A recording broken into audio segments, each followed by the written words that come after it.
Saudaraku yang dikasihi Tuhan, selamat pagi, berkah, dalem, ojo lali, bahagia. Sudahkah kita memberi senyum hari ini, Senin 20 Februari 2023. Mari kita awali permenungan kita hari ini dengan tanda kemenangan Kristus dalam nama Bapa dan Putra dan Roh Kudus. Amin. Permenungan kita diambil dari Injil Markus bab 9 ayat 14 sampai 29.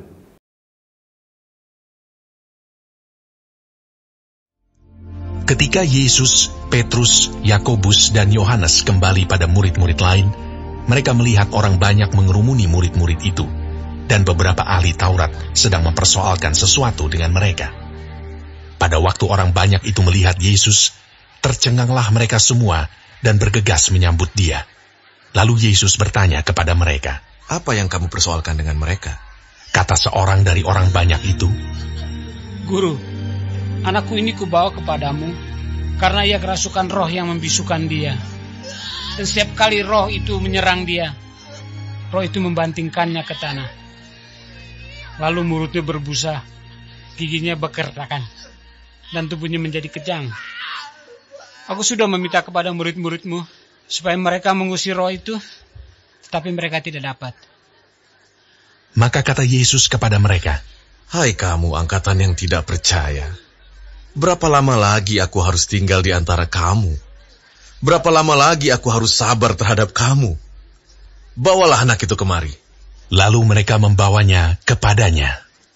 Waktu roh itu melihat Yesus, anak itu segera digoncang-goncangnya, dan anak itu terpelanting ke tanah dan terguling-guling, sedang mulutnya berbusa.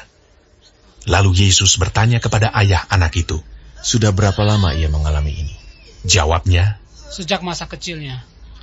Dan seringkali roh itu menyeretnya ke dalam api ataupun ke dalam air untuk membinasakannya.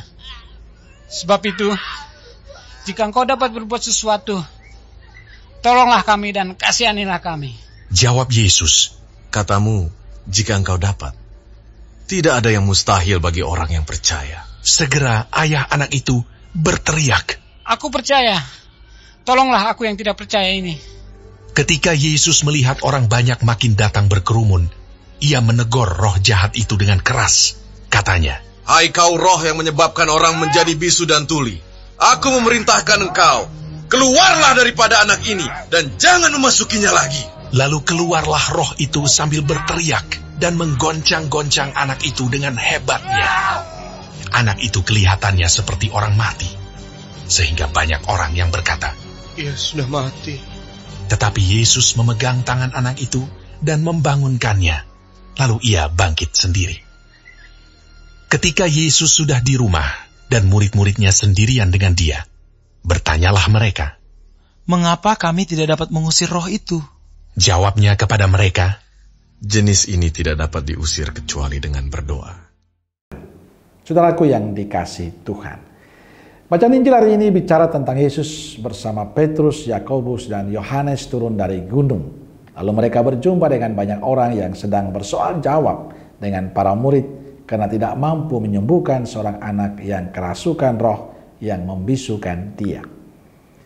Setiap kali roh itu menyerang, anak itu terbanting ke tanah, lalu mulutnya berbusa, giginya berkertakan, dan tubuhnya menjadi kejang.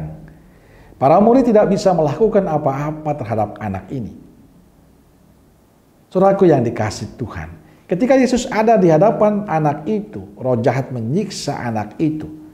Orang tuanya meminta pertolongan pada Yesus, dan Yesus mengusir roh jahat itu. Menariknya, anak itu pun sembuh.